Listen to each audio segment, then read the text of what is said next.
25. Melihat Nurul yang tak sadarkan diri membuat Hana terisak. Entah sebenarnya apa yang terjadi padanya dan kini Hana hanya bisa menunggu di luar ruangan. Ceklek, mendengar pintu terbuka, Hana langsung bangkit dan mendekati sang dokter. Ia mengusap air matanya, lalu bertanya keadaan Nurul. "Bagaimana keadaan putri saya, dok?" Napasnya menderu seolah habis berlari berkilo-kilometer. "Alhamdulillah tidak perlu khawatir, Bu. Luka putri ibu tidak terlalu parah dan untungnya langsung dibawa cepat kemari karena darah yang dikeluarkan cukup banyak." Penjelasan dokter cukup membuat hati Hana runtuh. Entah bagaimana bisa terjadi, memang masih beruntung Hana dapat menemukan Nurul tepat waktu. Jika sedikit terlambat entah apa yang akan terjadi pada Nurul. Melihat lukanya memang cukup mengerikan karena lututnya banyak mengeluarkan darah. Namun, sekarang tak perlu memikirkan itu, ia ingin melihat keadaan putrinya di dalam. "Dok, apa boleh saya menjenguk putri saya?" tanya Hana pada sang dokter. "Silakan, Bu, untuk resep obat lukanya nanti biar perawat yang mengantarkan," jelas dokter memberitahu. Hana pun mengangguk, lalu masuk ke dalam melihat putrinya yang terbaring di atas berangkar. Hatinya pedih yang tak bisa menjaga Nurul dengan baik dan akhirnya membuat Nurul terluka. "Bunda, kenapa menangis?" rintih Nurul melihat bundanya yang datang dengan tangis. Wanita itu merekahkan bibirnya, duduk di samping, lalu mengambil lengan Nurul dan memberinya usapan lembut. "Maafin Bunda." "Ya, Nak, Bunda lalai jagain kamu," ujar Hana sembari mengecup punggung tangan Nurul. Tak lagi-lagi abai dalam mengawasi Nurul. Nurul menggeleng. Bukan salah bundanya dan memang karena dirinya yang tak mengingat jalan sampai jauh dari bunda. Padahal bunda sudah mengingatkan, tetapi Nurul justru melupakan. Nurul yang meminta maaf karena sudah membuat bunda khawatir. "Bunda jangan menangis lagi, ya." Tangan Nurul terulur mengusap air mata yang turun dari pelupuk matanya. Hati Hana semakin meringis mendengar perkataan Nurul yang cukup dewasa. Entah mengapa dia tiba-tiba memiliki pemikiran yang jarang sekali seusianya mengatakan itu.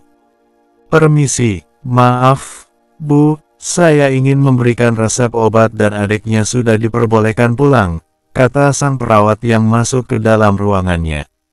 Hana menoleh, lalu menerima lembarap kertas kecil tersebut. Namun, mengingat lutut Nurul yang diperban, banyak kekhawatiran dalam benaknya. "Oh iya, Sus, apa nanti ada obat luarnya juga? Terus apa perlu mengontrol lukanya lagi?" tanya Hana agar tak salah paham. "Iya, Bu, dokter memberi salep untuk dioleskan di lukanya. Jangan lupa Ibu untuk sering mencuci lukanya dan dikompres perlahan." "Ya, Bu." "Ibu juga tidak perlu kontrol lagi karena lukanya tidak terlalu parah," jelas sang perawat dengan ramah. "Ah, baiklah, terima kasih, Sus kalau begitu," balas Hana penuh terima kasih. Usai kepergian perawat, Hana pun membantu Nurul untuk bangkit dari terbaringnya. Sungguh, miris melihat Nurul yang sepertinya kesakitan. "Kamu bisa jalan. Kalau dirasa sakit, Bunda minta kursi roda untuk mengantarkan kamu sampai ke parkiran, Nak." Hana memerhatikan Nurul yang berusaha untuk berdiri. Namun, belum juga menapak ke lantai Nurul sudah meringis dan kakinya begitu kaku dibawa melangkah. Hana pun tak akan memaksa dan ia meminta Nurul untuk duduk di tepi ranjang, menunggunya sebentar. Sedangkan Hana segera keluar meminjam kursi roda kepada salah satu perawat. Tak lama, Hana kembali bersama kursi rodanya. Ia mendekat ke arah Nurul, membantu untuk duduk dan Hana siap mendorongnya. Tidak ada pembicaraan, Hana belum ingin menginterogasi Nurul yang dirasa waktunya belum tepat. Biarkan Nurul beristirahat dan tidak tertekan karena pertanyaannya nanti. Di saat Hana menangis karena Nurul terluka, berbeda dengan Rifan yang menangis karena dosa. Ia sudah membuat luka baru di hatinya Dita. Bahkan, sudah beberapa menit terduduk di depan kamarnya, Dita belum juga membukakan pintu. Ia mengaku salah karena sudah egois terhadapnya. Nak, biarkan Dita menenangkan diri. Ibu Dita hadir menghampiri Rifan yang terpukul. Ia tak sengaja melihat pertengkaran mereka yang dirinya sedang berada di dapur. Wajar, pernikahan yang tidak saling mengenal cukup memprihatinkan apalagi terjadi perdebatan seperti itu.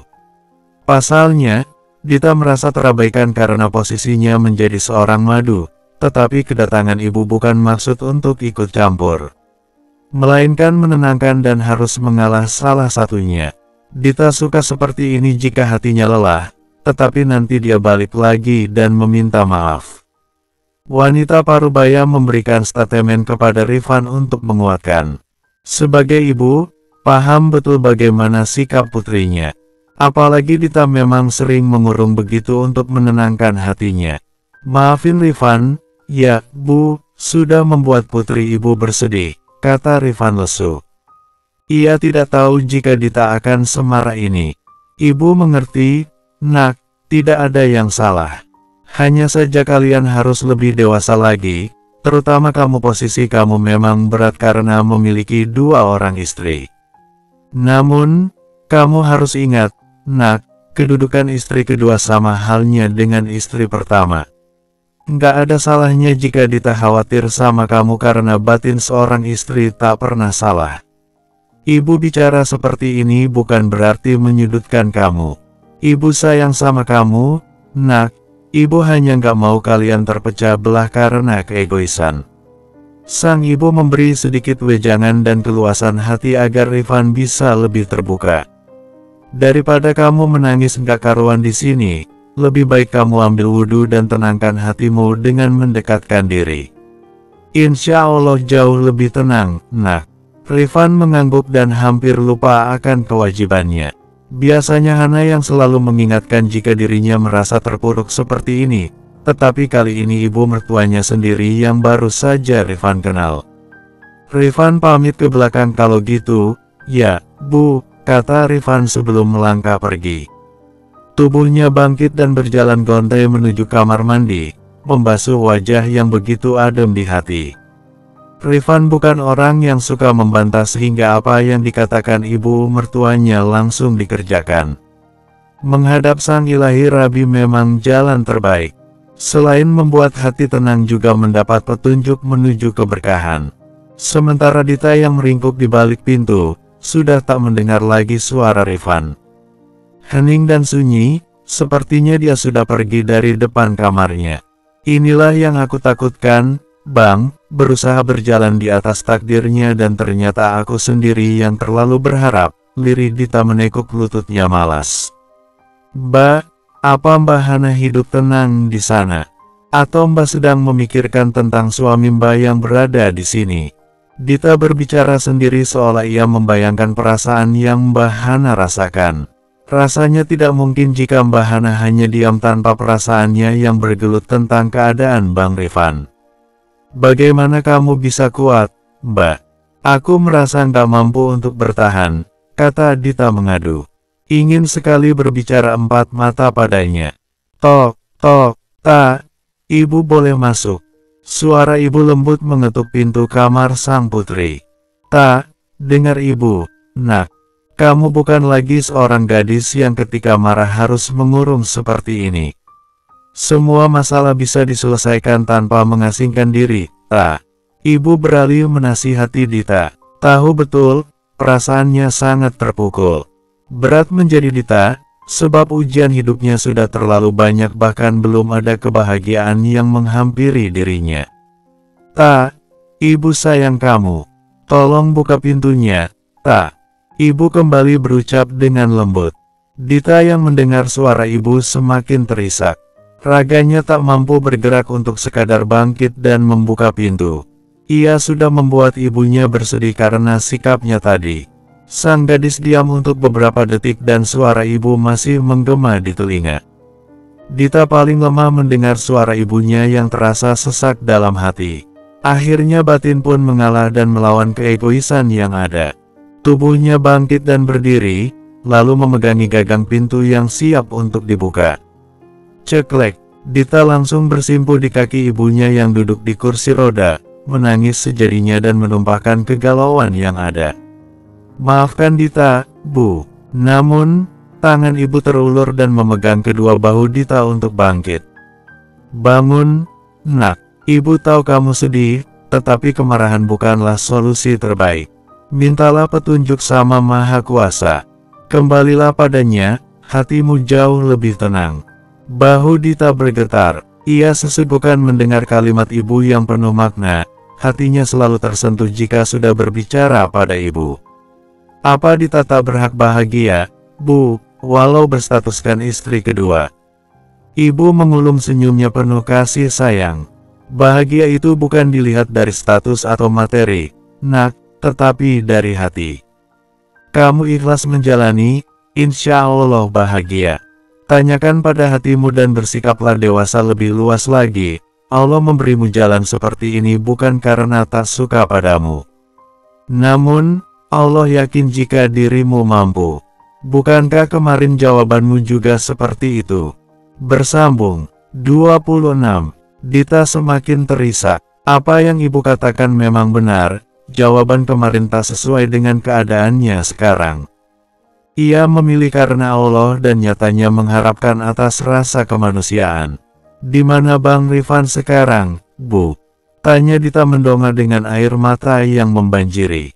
"Suamimu sedang menenangkan hati di masjid." "Nyes." Dita menunduk seolah sadar apa yang sudah dilakukan. Berdosa sekali dirinya telah menjadi istri yang durhaka. "Merenunglah. Ibu yakin kamu bisa melapangkan hatimu seluas samudera. Belajar untuk menerima." Wanita itu mengecup punggung tangannya penuh takzim. Dita tak bisa lagi berkata. Sekarang perasaannya benar berkecamuk dan rasanya memang tidak ada yang perlu diharapkan selain memohon dan meminta. Di saat dua insan yang saling bergelut akan batinnya masing-masing. Kini, Hana justru menikmati perannya menjadi seorang ibu yang selalu ada untuk Nurul, memberi perhatian lebih dengan kasih sayang seutuhnya. "Bunda, jangan tinggalin Nurul," kata Nurul meminta. Hana mengangguk. "Bunda di sini temani kamu, Nak, tetapi Bunda siapkan makan dulu buat kamu, ya. Kan kamu harus minum obat." Dikala seperti ini memang Nurul butuh sekali perhatian, niatnya ingin menghibur justru menjadi luka. Namanya musibah memang tidak ada yang tahu dan kapan saja bisa datang. Setelah mendapat persetujuan dari gadis kecilnya, Hana beranjak menuju dapur. Ia sudah membeli beberapa menu makanan juga camilan untuknya tadi. Sengaja membeli makanan jadi, sebab pasti Nurul tak akan ingin ditinggal. Lagi pula, niatnya hendak mengajak makan di luar karena Hana tak memasak dan bahannya pun kebetulan kosong. Hana begitu teliti, ia menyediakan banyak vitamin juga sayur untuk Nurul. Di usianya yang masih dalam proses pertumbuhan, Hana selalu mengutamakan makanan yang bergizi dan sehat. "Loh, kamu mau kemana?" Hana tertegun melihat Nurul yang hendak berdiri. "Nurul mau ke kamar mandi, Bunda," tutur Nurul berusaha berdiri dan menopangkan kakinya di atas lantai. Ia meraba kakinya untuk melangkah, lalu berjalan perlahan tanpa meminta bantuan bundanya. Ia juga tidak ingin selalu merepotkan. Nurul harus terbiasa karena lukanya tidak terlalu parah sehingga tidak perlu dikhawatirkan. Hana pun tak menahan. Ia memantau dari kejauhan memerhatikan Nurul yang berjalan terlatih-tatih dengan pelan. 5 menit berlalu, Nurul sudah kembali, lalu duduk di tepi ranjang di samping sang bunda. Bibirnya mereka memberi senyuman terbaik jika dirinya baik-baik saja. "Bunda nggak perlu sedih, kan Nurul baik-baik saja. Lain kali Nurul akan lebih hati-hati lagi," kata Nurul memberitahu. Sejak tadi, Nurul belum menceritakan kejadiannya seperti apa. Ia tidak ingin melihat bundanya yang sedih. "Gimana Bunda nggak sedih, kaki kamu penuh luka seperti itu. Bahkan, jalannya sedikit sulit." Hana menuturkan perasaannya. Ia memang tak bisa menutupi kesedihannya, apalagi sejak tadi penuh sendu memerhatikan Nurul. Nurul pun mengambil lengan bundanya dan dikecup perlahan. "Maafin Nurul, Ya, Bunda, kalau tadi Nurul nggak mengejar kelinci di taman, Nurul nggak mungkin terluka. Iya, Nurul keasikan mengejar kelinci sehingga lupa jalan di mana bundanya berada dan mengakibatkan kakinya terbentur karena terpeleset sehingga jatuh di atas bebatuan yang agak tajam. Iya, nggak apa, sayang.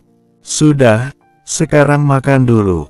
Setelah itu, minum obat dan kamu bisa istirahat, ujar Hana menjelaskan. Tidak ada yang salah, namanya juga anak kecil apalagi di usia Nurul. Sangat senang bermain. Nurul pun mengangguk dan siap mendapat suapan dari bundanya, sebab yang luka di kaki sehingga tidak mengganggu nafsu makan yang ada. Bun, apa Abi tahu kalau kaki Nurul luka? Kepala Nurul mendongak, menatap manik mata sang bunda yang hitam pekat. Hana terhenyak. Sebenarnya tadi Rifan menelepon, tetapi tak Hana angkat. Mungkin batinnya menyatu sehingga Rifan ikut merasakan apa yang Nurul alami. Apa kamu mau bertemu Abi, nak? Hana justru berbalik tanya. Ia tidak akan menjadi orang yang egois untuk membatasi pertemuan seorang anak kepada ayahnya. Apalagi ayah merupakan cinta pertama anak perempuannya dan tahu betul kedekatan mereka yang seperti magnet. Nurul menggeleng. Nurul nggak mau ganggu Abi, Bun. Nyes. Hati Hana kembali tertegun. Entah mengapa Nurul bisa mengatakan seperti itu seolah tahu betul apa yang Hana rasakan. Padahal, Hana belum mengatakan apapun padanya. Sedih rasanya, tetapi bagaimanapun Rifan memang perlu tahu kondisi Nurul. Mungkin, setelah ini ia akan menghubungi abinya Nurul. Bukan sedih karena menjauh dari Rifan. Itu memang sudah menjadi resikonya. Tetapi tidak ingin mengambil sisa waktu yang ada bersama Dita. Bun, jangan beritahu Abi, ya. Lagi-lagi Hana dibuat terpaku oleh perkataan Nurul. Menahan tangis dalam diam, Hana mengangguk dan merengkuh tubuh Nurul dengan iba. Tidak seharusnya dia terlibat dalam pergelutan batinnya. Nurul yang masih kecil harus dipaksa mengerti tentang keadaan orang tuanya yang tak bisa memiliki keturunan. Hana amat bersalah dan jika Nurul merupakan anak kandungnya, tidak mungkin Hana memilih jalan ini. Astagfirullah, Hana tersadar, ia tidak boleh menyalahkan takdir. Semua sudah menjadi keputusan terbaiknya dan harus dijalankan sesuai perintahnya. Ya sudah kamu nggak perlu khawatir. Sekarang buka mulutnya. Hana siap memasukkan nasi ke dalam mulut Nurul. Suapan demi suapan, Nurul berhasil menghabiskan nasinya tak tersisa. Setelah itu memberikan obat kepadanya dan meminta Nurul untuk beristirahat. Kalau ada apa-apa panggil Bunda. Ya, Bunda ada di ruangan sebelah, kata Hana memberitahu dan sebelum benar meninggalkan, Hana memberi kecupan di keningnya. Sementara di tempat lain, Rifan sudah berdiri di ambang pintu memerhatikan Dita yang begitu khusyuk dalam doanya. Ia begitu tega telah melukai wanita yang memiliki hati sebaik malaikat. Sejak beberapa tahun lalu dengan seenaknya pergi meninggalkan tanpa kabar dan saat dipertemukan kembali menorehkan luka. Bang, Rifan mengerjap kala namanya dipanggil. Ia merekahkan bibirnya tipis, lalu menghampiri Dita yang sudah menoleh ke arahnya. Namun, niat diri meminta maaf justru Dita sudah lebih dulu bersimpuh dengan tangis. Mengutarakan isi hati yang membuat beban dalam benaknya. Maafin Dita, Bang, tak seharusnya Dita marah sama Abang. Dita hanya ingin berbakti dan mendapat keridaan Abang sebagai suami Dita, lirih Dita sembari mengecup punggung tangan Rifan dengan tulus. Tubuhnya sedikit membungkuk dan memohon maaf agar Rifan membukakan pintu maafnya dengan luas. Dita hanya ingin tenang dan damai dalam menjalankan pernikahannya. Abang yang meminta maaf, Dik. Tangan Rifan mengusap lembut punggung Dita ragu dan memberanikan diri mengecup pucuk kepalanya. Tidak ada yang salah dan halal bagi Rifan, sebab Dita pun merupakan istrinya yang mendapat kedudukan sama seperti Hana. Ia sedikit menahan, menikmati sesapan kasih sayang Dita untuknya. Walau hatinya menolak, tetapi tak ada yang bisa menggugurkan kewajiban Rifan sebagai suami. Perasaannya begitu berat dan bayangan Hana seakan tengah memandangi sembari tersenyum. Allah, mungkin ini yang Hana inginkan. Jawabannya langsung diberikan secara nyata dan terlihat wanita itu tersenyum bersinar. Hatimu begitu luas, Dik. Maafin abang, batin Rifan, dan tanpa ragu lagi tangan Rifan mengangkat tubuh Dita bangkit, lalu saling berhadapan. Saat itu, entah dorongan dari mana Rifan merengkuh tubuh Dita sekuat tenaga, memberi kenyamanan pada wanita di depannya. Dita sendiri merasa tertegun, pertama kalinya Rifan memeluknya tanpa ada perintah dari Mbah Hana dan bahkan pelukannya terasa hangat membuat hatinya merasa dicintai. Air mata semakin terisak dan melurus semakin sesak. Allah begitu mudah meluluhkan hati manusia, terbukti Dita mendapat kasih sayang Rifan sesungguhnya. Tuntun Dita menuju surga, Bang. Insya Allah, Dik, kita belajar bersama-sama mengarungi rumah tangga yang akan semakin banyak ujiannya di depan. Beritahu abang jika salah mendidik atau jalan. Mulai sekarang abang akan berusaha menjadi suami yang terbaik buat kamu dan terbuka untuk segala sesuatunya. Dita tak bisa membendung tangis. Dengan berdoa, Allah sendiri yang telah menentukan jalan. Ia bersyukur dengan apa yang Allah berikan padanya. Lalu apa yang sedang abang pikirkan tadi? Bersambung. 27. Abang minta maaf, lirih Rifan. Abang khawatir dengan Hana dan Nurul karena tadi menghubungi. Mereka nggak menjawab telepon abang. Dita mengangguk paham. Bagaimanapun suaminya sekarang berhak dengan Mbah Hana, terutama Nurul. Mereka masih memiliki ikatan yang kuat. Kita ke rumah Mbah Hana, kata Dita singkat. Kamu serius? Lalu bagaimana dengan ibu? Rifan melontarkan pertanyaan karena tak mungkin meninggalkan ibu mertuanya seorang diri. Kemudian, Dita pun meyakinkan. Pasalnya, ibu sudah terbiasa ditinggal sendirian dengan segala kebutuhan yang sudah Dita siapkan. Lagi pula jarak rumahnya sekarang tidak terlalu jauh sehingga tidak masalah untuk meninggalkan ibu sendirian di rumah. Nanti sore Dita pulang. Kalau abang mau menginap di tempat Mbah Hana, Dita izinkan, ujar Dita yakin. Ia tidak ingin bersikap egois dan harus tetap membagi hari bersamanya. Dita juga tak merasa keberatan jika suaminya akan menginap di tempat Mbah Hana, sebab Rifan sudah menginap semalam di rumahnya. Biar hati abang tenang dan gak resah seperti ini. Dita kembali memberitahu. Ia juga tidak ingin melihat suaminya yang seolah menyimpan beban banyak dalam benaknya. Seketika Rifan luluh dan mengangguk. Tak ada salahnya untuk memastikan keadaan Hana dan Nurul. Entah mengapa sejak tadi perasaannya tak enak. Sementara Hana baru saja menyelesaikan tugas jahitannya. Kebetulan ada bahan sisa menjahit yang menumpuk. Daripada dibuang dan selagi ada waktu luang sehingga tidak sampai sehari, Hana berhasil membuat satu gamis untuk Nurul. Berharap anak itu suka, sebab Nurul selalu menggunakan pakaian yang menutup aurat sama seperti dirinya dan sebagai pengganti gamis yang rusak tadi karena terjatuh. Bunda, Hana tertegun mendengar suara lirihan Nurul. Sepertinya Nurul sudah bangun dan membutuhkan sesuatu.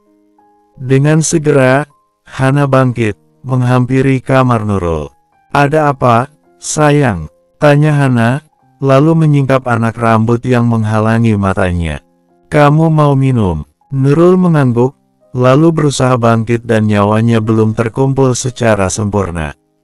Ia merasa kakinya kebas dan nyeri sehingga membuat dirinya terpaksa terbangun.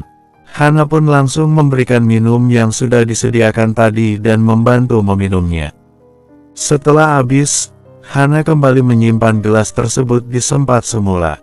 Bun, kakinya sakit. Boleh dibuka nggak perbannya? Nurul meminta untuk diobati lukanya. Mau dibuka? Mungkin kekencengan? Ya sudah sini bunda buka, kata Hana merubah posisi duduknya untuk mendekati lutut Nurul. Secara perlahan dan penuh perasaan, Hana membuka perban tersebut. Sebenarnya agak ngeri melihatnya karena luka yang cukup lebar tadi. Au, bun, pelan, ringis Nurul merasa tersenggol. Hana ikut meringis, lalu menjauhkan sebentar lengannya dan setelah Nurul agak tenang Hana kembali membukanya dengan penuh hati-hati. "Sekalian Bunda bersihkan, ya, nanti setelah mandi Bunda oleskan salepnya," kata Hana melihat luka yang sedikit terbuka. Mungkin karena terbalut perban jadi kulitnya menjadi kaku dan jika digerakkan agak sakit. Nurul mengangguk mengikuti saran bundanya. Setidaknya, Nurul bisa merasa sedikit lega setelah perbannya dilepas dan seolah kakinya dapat bernapas bebas. Hana pun turun mengambil air hangat juga wadah untuk mengompres kaki Nurul, tetapi tiba-tiba bel berbunyi pertanda ada tamu di depan. Entah siapa, Hana meninggalkan kegiatannya di dapur untuk membuka pintu terlebih dahulu. "Hai, Mbak Hana, loh kalian?" Hana terkejut melihat kembali kedatangan suami bersama Dita. Kemudian mempersilahkan masuk ke dalam. "Di mana Nurul, Dik? Dia baik-baik saja, kan?" tanya Rifan langsung mencecar sang istri pertamanya. Hana tertegun. Ia terkejut dengan kepulangan Rifan yang menanyakan Nurul. Sepertinya batin seorang ayah memang tak bisa dibohongi. Pria itu bisa merasakan, bahkan tanpa Hana beritahu. Kini, wajahnya pun tampak panik dan mencari keberadaan Nurul. Mau tidak mau, Hana memberitahu keadaannya. Nurul ada di kamar, dia baru bangun tidur karena kakinya sedang sakit. Mendengar kata sakit, Rifan berlari menaiki tangga untuk melihat kondisi Nurul. Kekhawatirannya tidak salah ternyata. "Sebenarnya apa yang terjadi, Mbak?" Dita bertanya perlahan pada Mbak Hana menelisik matanya penuh penasaran. Hana menghela napas pelan. Awalnya tidak ingin bercerita pada siapapun dan melihat kehadiran mereka, rasanya Hana juga tak mungkin bohong. Apalagi Rifan sudah lebih dulu naik ke atas menemui Nurul.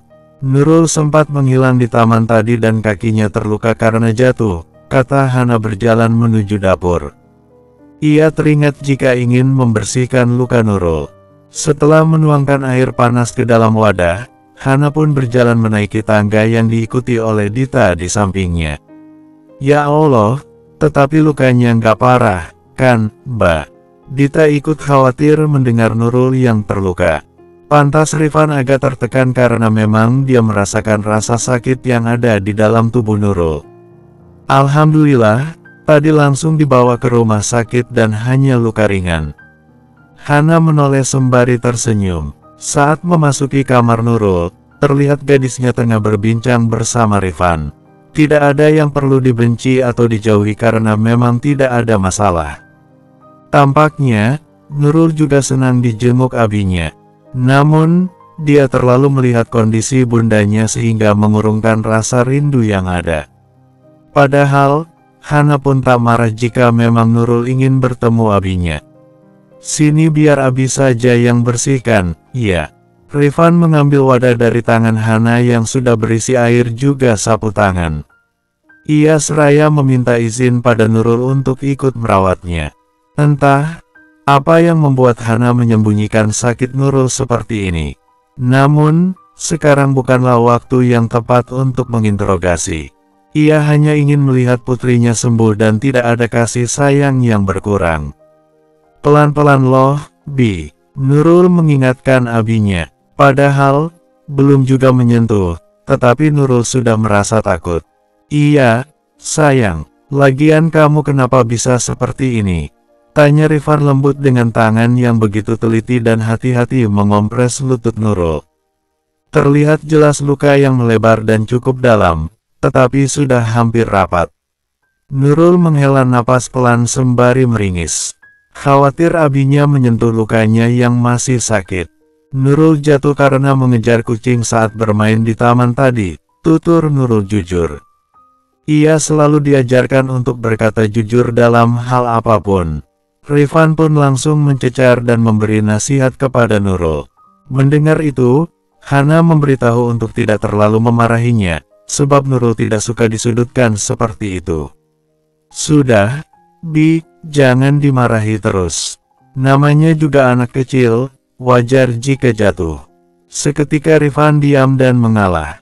Ia tidak ingin memperpanjang permasalahan yang ada, yang membuat suasana menjadi tidak enak. Kalian sudah makan, tetapi Hana belum masak. Jika kalian mau, Hana siapkan untuk makan bersama nanti. Hana melirik ke arah dua pasangan tersebut. Sedangkan Rifan fokus pada luka Nurul. Ia tak tega karena mendengar ringisan Nurul, padahal dirinya sudah berhati-hati sekali dan tidak terlalu menekannya. Tidak usah repot, Mbak, sebentar lagi Dita juga akan pulang. Mungkin Bang Rifan saja karena beliau belum makan siang tadi, kata Dita tersenyum. Kebetulan dirinya baru perpindahan dan Dita juga belum menyiapkan makan siang untuknya. Namun, karena perdebatan tadi membuat hatinya terguncang dan perlu jawaban untuk menyembuhkan. Kalau gitu kamu ikut makan dulu baru pulang, kata Hana membujuk Dita. Nurul, Bunda ke bawah dulu, ya. Ini cemilannya Bunda simpan sini. Hana merapikan piring sisa makanan Nurul tadi untuk dibawa ke bawah sekalian menyiapkan masakan untuk suaminya juga Dita. Melihat Hana yang meninggalkan ruangan, Dita pun ikut menyusul. Ia tidak ingin mengganggu waktu Nurul dengan Rifan yang saling merindukan. Tungguin, Mbak, kata Dita berlari kecil. Hana menoleh sembari kaki yang terus melangkah. Kamu kenapa nggak temani Nurul saja di atas? Dita menggeleng.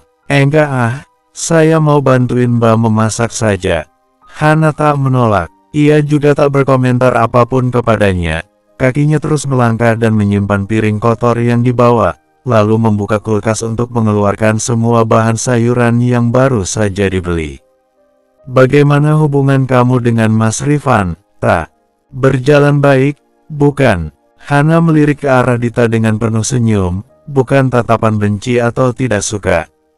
Bersambung.